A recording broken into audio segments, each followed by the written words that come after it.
నగరం నడిబొడ్డున నేరం కొత్తదారి పట్టింది. చేతికి చేతి మార్పిడి లేదు, ముఖాముఖి భేటీ లేదు. కానీ గంజాయి మాత్రం క్షణాల్లో డెలివరీ, వాట్సాప్లో ఆర్డర్, గూగుల్ మ్యాప్లో లొకేషన్. డెడ్ డ్రాప్ పేరుతో పోలీసులకే సవాల్ విసురుతున్న ముఠా గుట్టును నార్కోటిక్స్ పోలీసులు ఛేదించారు. అసలు ఈ డెడ్ గ్యాంగ్ ఎలా పనిచేసింది, ఎవరిది మాస్టర్ మైండ్, నగరాన్ని మత్తులోకి నెట్టాలనుకున్న ఈ ముఠా వెనుక ఉన్న అసలు కథ ఏంటి?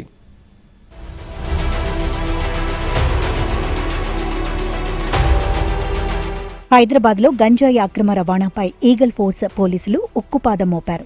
వాట్సాప్ గ్రూపుల ద్వారా గుట్టు చప్పుడు కాకుండా గంజాయిని సప్లై చేస్తోన్న అంతర్రాష్ట్ర ముఠా గుట్టును పోలీసులు రట్టు చేశారు. బేగంపేట్ ఓల్డ్ ఎయిర్పోర్ట్ వద్ద ఒక అనుమానితుడిని అరెస్ట్ చేయడంతో ఈ కేసులో అసలు విషయాలు వెలుగులోకి వచ్చాయి. అతని వద్ద 50 గ్రాముల గంజాయిని స్వాధీనం చేసుకుని విచారించగా కిరణ్, దుర్గాప్రసాద్, కమలాకర్ పేర్లు బయటపడ్డాయి. దీంతో అప్రమత్తమైన నార్కోటిక్ టీమ్స్ బాలనగర్ రాజీవ్ కాలనీలోని నిందితుల ఆశ్రయంపై ఏకంగా 40 పోలీస్ టీమ్స్తో భారీ దాడులు నిర్వహించాయి.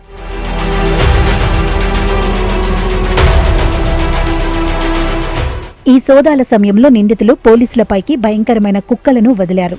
అంతేకాకుండా నిందితుడు కిరణ్ పోలీసులపై స్క్రూ డ్రైవర్తో దాడికి యత్నించడమే కాకుండా పోలీసుల నుంచి తప్పించుకునేందుకు ఏకంగా 4వ ఫ్లోర్ నుంచి దూకి ఆత్మహత్య డ్రామా ఆడాడు. ఈ సినిమా ఫక్కీ ఆపరేషన్లో పోలీసులు కిరణ్తో పాటు దుర్గాప్రసాద్, కమలాకర్, కిరణ్ భార్యను అదుపులోకి తీసుకున్నారు.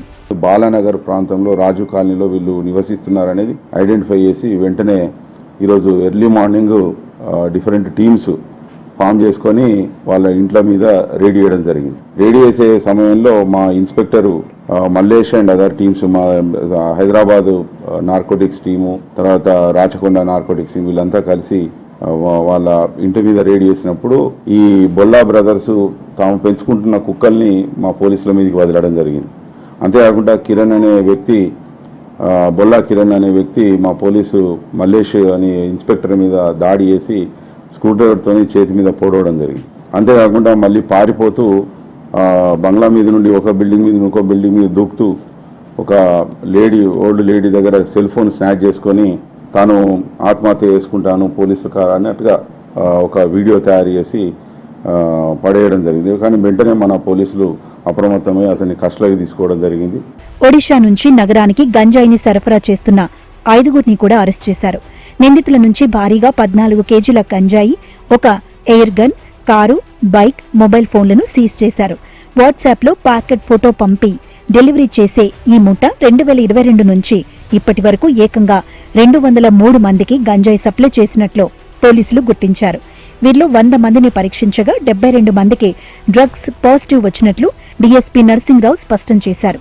హెచ్ న్యూ బాలానగర్ పోలీసుల సహకారంతో విజయవంతమైన ఈ ఆపరేషన్ పూర్తి చేశారు.